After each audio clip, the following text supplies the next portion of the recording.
আসসালামু আলাইকুম ওয়ারাহমাতুল্লাহ। বাংলাদেশে ভারতীয় আধিপত্যের কারণ, এই শিরোনামে একটু কথা বলতে চাচ্ছি। আমরা জানি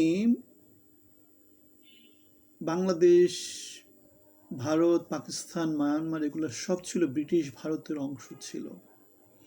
ব্রিটিশরা ভারতীয় উপমহাদেশের বিশাল একটা এলাকা নিয়ে শাসন করত এবং বলা হতো যে ব্রিটিশ সাম্রাজ্যে সূর্য অস্ত যায় না। মানে ভারতীয় উপমহাদেশকে ব্রিটিশরা তাদের উপনিবেশ হিসেবে নেওয়ার পরে থেকে তাদের অর্থনৈতিক উন্নতি সাধিত হতে থাকে এবং সারা পৃথিবীতে তারা তাদের রাজত্ব বেশি করে প্রতিষ্ঠা করতে শুরু করে। 1947 সালে যখন ব্রিটিশরা ভারতীয় উপমহাদেশ ছেড়ে চলে যায়, তখন তারা জাতিগত হিসাবে ভারতবর্ষকে দুটা ভাগে ভাগ করে দেয়। একটা হচ্ছে হিন্দুদের জন্য ইন্ডিয়া আর মুসলমানদের জন্য হচ্ছে পাকিস্তান। মুসলমান অধ্যুষিত দুটো কমিউনিটি ছিল, একটা হচ্ছে পূর্ব পাকিস্তান আর একটা হচ্ছে পশ্চিম পাকিস্তান। এখন 1947-এ যেহেতু জাতিগত বিভাজনের মধ্য দিয়ে দুটা লোকালিটি তৈরি হয়েছে, তাদের মধ্যে মোটামুটি একটু আত্মসম্মান বোধ ছিল। তাদের মধ্যে লড়াই ছিল, সৃষ্টির প্রথম থেকে তাদের মধ্যে লড়াই ছিল। লড়াইটা কি জন্য ছিল? যে আমরা মুসলমান, তোমরা হিন্দু, মুসলমানদের জন্য আলাদা লোকালিটি হবে, হিন্দুদের জন্য আলাদা লোকালিটি হবে। এবং দুইজনই কি করেছে, কেউ কারো আধিপত্য মেনে নেয়নি, সেজন্য জাতিগতভাবে ব্রিটিশরা দুটা এলাকায় ভাগ করে দিয়ে যায়। এবং আমরা দেখতে পাই পাকিস্তানে ভারতীয় আধিপত্যবাদের কোনো রকমের চিহ্ন নাই, বরং তারা ভারত পারমাণবিক বোমা তৈরি করার পরে থেকে পাকিস্তানিরা কি করেছে, খেয়ে না খেয়ে পাকিস্তানিরা পারমাণবিক বোমা অর্জন করেছে। এটা তাদের সার্বভৌমত্বের একটা প্রতীক।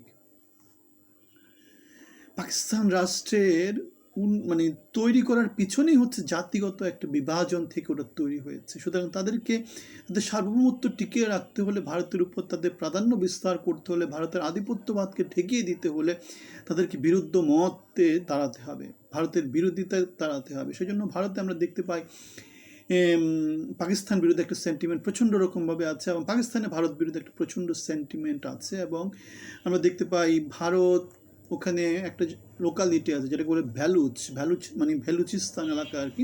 ওখানে তারা উগ্রবাদকে নানাভাবে প্রমোট করছে এবং পাকিস্তানকে ভেঙে দিয়ে ভারত ওখানে তাদের আধিপত্য বিস্তার করার নানা রকমের চেষ্টা করে যাচ্ছে। আমরা দেখেছি জম্মু কাশ্মীরকে নিয়ে ভারত পাকিস্তানের মধ্যে লড়াই হতে, কারণ মুসলমান জনগোষ্ঠী কেউ কারো উপর কোনো রকম আধিপত্য যাতে বিস্তার করতে না পারে, সেজন্য নানাভাবে তারা চেষ্টা করে যাচ্ছে। এখন বাংলাদেশ কেন এই ক্ষেত্রে ভিন্ন হয়েছে? বাংলাদেশ এক্ষেত্রে ভিন্ন হয়েছে কারণ ওই ভূ রাজনীতিগত দিক থেকে 1947 সালে যেহেতু পাকিস্তান দুই ভাগে ভাগ হয়েছে, একটা পূর্ব পাকিস্তান আর একটা পশ্চিম পাকিস্তান, মোটামুটি 1400 মাইল দূরে দুটো দেশ। সুতরাং তাদের মধ্যে তেমন করে যেটাকে বলে আর কি কমিউনিকেশন ভালো ছিল না, সম্পর্ক তেমন করে ভালো ছিল না। যেটা হয়েছে সেটা হচ্ছে এই সুযোগে ভারত বাংলাদেশে তাদের নানা রকমের মতবাদ প্রচার করতে শুরু করে এবং আলটিমেটলি দেশের মানুষের মধ্যে একটা বৈষম্যের ইন্ধন জুগিয়ে দেয়। এবং আলটিমেটলি বাঙালিরা পাকিস্তান বিরুদ্ধে একটা সংগ্রাম করে এবং সেই সংগ্রামের হিসেবে 1971 সালে স্বাধীনতার সংগ্রাম শুরু হয়।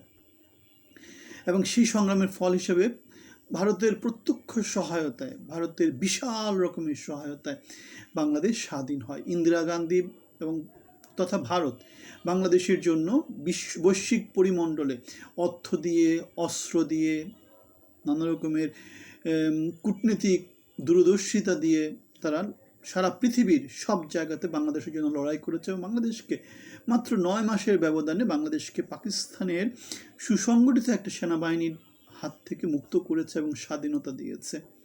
এখানে ভারতের একটা লং টার্ম একটা অবজেক্টিভ এখানে ফুলফিল হয়েছে, সেটা হচ্ছে পাকিস্তান এবং ভারত যেহেতু আমরা দেখেছি 65 সালে যুদ্ধ হয়েছিল, সেই যুদ্ধে পূর্ব পাকিস্তান লড়াই করেনি, পশ্চিম পাকিস্তানে জম্মু কাশ্মীরে লড়াই হয়েছিল। এখন যদি পাকিস্তানের দুটো ফ্রন্ট থাকে, একটা পূর্ব পাকিস্তান একটা পশ্চিম পাকিস্তান, তাহলে ভারতের জন্য স্ট্র্যাটেজিক্যালি জিনিসটা ভিন্ন হয়ে যায়, ভারতের জন্য যুদ্ধ করাটা কঠিন হয়ে যায়। সেই জন্য পাকিস্তানকে যদি পূর্ব পাকিস্তান অংশটাকে যদি স্বাধীন করে দেওয়া যায়, ভারতের জন্য স্ট্র্যাটেজিক্যালি যুদ্ধকালীন বা ভারতের ভূ রাজনীতিগত দিক থেকে, স্থিতিশীলতার দিক থেকে, নিরাপত্তার দিক থেকে এটা অনেক ভালো একটা কাজ হয়। এবং পাকিস্তান থেকে ভারতকে, বাংলাদেশকে আলাদা করে দেওয়ার জন্য ভারত এই ফিলোসফিতে তারা আগায়।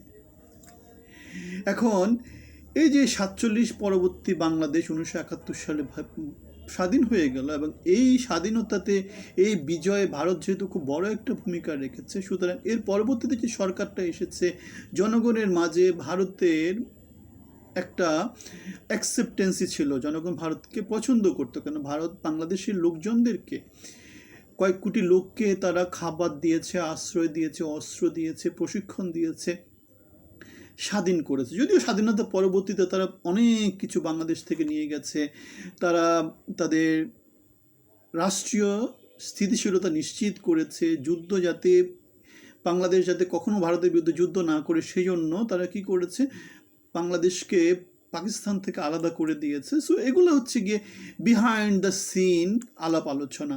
কিন্তু সামনে আমরা কি দেখতে পাই? আমরা যেটা দেখতে পাই, ভারত বাংলাদেশকে স্বাধীন করে দিয়েছে, বাংলাদেশের লোকজন ভারতের লোকজন বাংলাদেশকে সেজন্য বন্ধুপ্রতিম রাষ্ট্র হিসাবে গ্রহণ করেছে। আর স্বাধীনতার ইমিডিয়েট পরে যে সরকারটা এসেছে, শেখ মুজিবুর রহমানের সরকার, তারা ছিল ভারতের ক্লোজ ছিল, ভারতের প্রতি ঋণী ছিল। সেজন্য বাংলাদেশের সব অঙ্গনে যেটা দেখা গেছে সেটা হচ্ছে ভারতীয় লোকজন, ভারতীয় মনোভাব ধারণ করে এমন লোকজন নানা সরকারি কর্মকর্তা নানা রকম পজিশনে কাজ করেছে। সুতরাং ভারতীয় গোয়েন্দা সংস্থার লোকজন বাংলাদেশে তাদের নেটওয়ার্ক বিস্তার করতে পেরেছে, এবং 75 পরবর্তীতে তারা আবার ব্যাকফুটে চলে যায়। কিন্তু তারপরেও তারা তাদের নেটওয়ার্কটা চালু রেখেছে, কম আর বেশি একটু একটু করে। এরপরে যেহেতু বাংলাদেশ ভারত দিয়ে বেষ্টিত এলাকা, সুতরাং বাংলাদেশের ব্যবসা বাণিজ্য সব কিছু ভারতের সাথে হতো, ভারত বাংলাদেশের সাথে নানা রকম লেনদেন করতো। ভারতের 7 সিস্টার্সের সাথে কমিউনিকেশনের জন্য হাসিনা সরকার আসার পরে নানা রকম করিডোর তৈরির আলোচনা চলে আসে। সুতরাং বাংলাদেশের সাথে ভারতের লেনদেনটা অনেক অনেক অনেক বেশি ছিল। এখন এটা ট্রেডিশনালি, এটা হচ্ছে গিয়ে মানে বাংলাদেশের ঐতিহাসিকভাবে এটা ভারতের সাথে আমাদের সম্পর্কটা আছে। কেন, ভারত উপমহাদেশের আমরা একটা অংশ ছিলাম, মুঘলরা ভারত শাসন করেছে, বাংলাদেশে মুসলমান জনগোষ্ঠীর একটা অংশ। এরকম নানাভাবে ভারতের সাথে আমাদের সম্পর্কটা যে পুরনো, সেটা ঐতিহাসিকভাবে প্রমাণিত।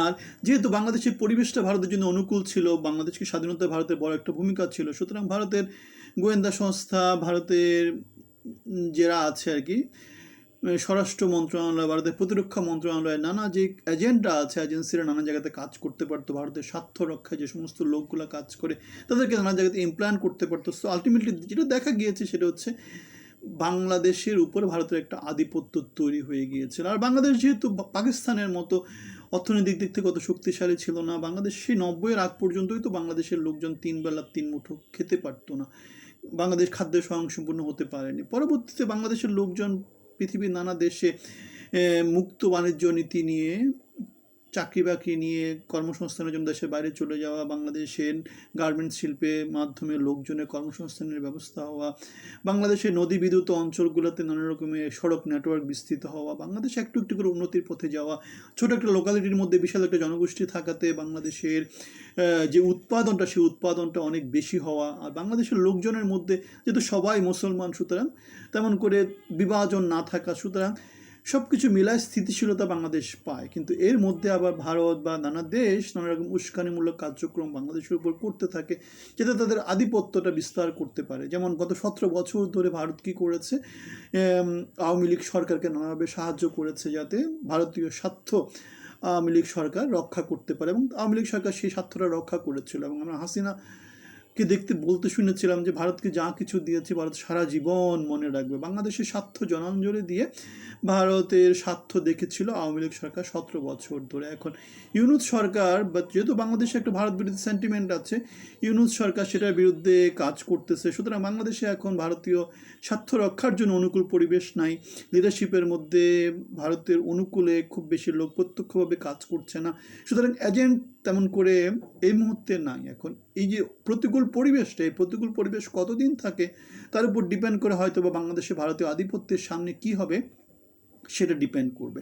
এখন ইউনূসের যেহেতু বৈশ্বিক একটা অ্যাকসেপ্টেন্সি আছে, ইউনিক অনেক জোরালোভাবে ভারত বিরোধী সেন্টিমেন্টটা কাজে লাগাতে পারছে। এখন বাংলাদেশের পরবর্তী সরকারে যারা আসবে তাদের বৈশ্বিক পরিমণ্ডলে অ্যাকসেপ্টেন্সিটা কী, বা বাংলাদেশে যে ভারত বিরোধী সেন্টিমেন্ট আছে সেটাকে ভারত কীভাবে পুঁজি করে, অথবা বাংলাদেশে যে বিশাল একটা বেকারত্ব আছে, বাংলাদেশে যে বিশাল জনগোষ্ঠীর মধ্যে অসন্তোষ আছে, সেটাকে আগামী সরকার কিভাবে টেক কেয়ার করে। যদি তারা সেখানে ব্যর্থ হয় তাহলে ভারত তো চেষ্টা করতেই পারে সরকারকে ফেলে দেওয়ার জন্যে, যাতে তাদের অনুকূলে কোনো সরকার এসে বাংলাদেশে নতুন করে ক্ষমতা নিয়ে তাদের জন্য আধিপত্যের পথটা অনুকূল করে দেয়, তেমন একটা চেষ্টা তারা করতেই পারে এবং তারা করবে। এটাই স্বাভাবিক, এটাই হচ্ছে গিয়ে পৃথিবীর ভূ রাজনীতি, এটাই হচ্ছে গিয়ে যে কোনো রাষ্ট্রের অন্য রাষ্ট্রের উপর আধিপত্য প্রতিষ্ঠা করার একটা উপায়, অন্য একটা দেশকে ডাম্পিং গ্রাউন্ড হিসেবে তৈরি করার একটা উপায়। আমরা দেখেছি বাংলাদেশের লোকজনের চিকিৎসা ব্যবস্থা, ভারতের কলকাতা পুরা মানে দেশে বড় একটা অংশই ওখানে হতো। বাংলাদেশের লোকজন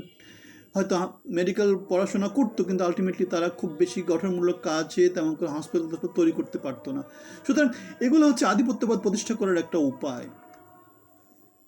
বাংলাদেশ এগিয়ে যাক, আধিপত্যবাদের বিরুদ্ধে সোচ্চার থাকুক, এই কামনা থাকলো।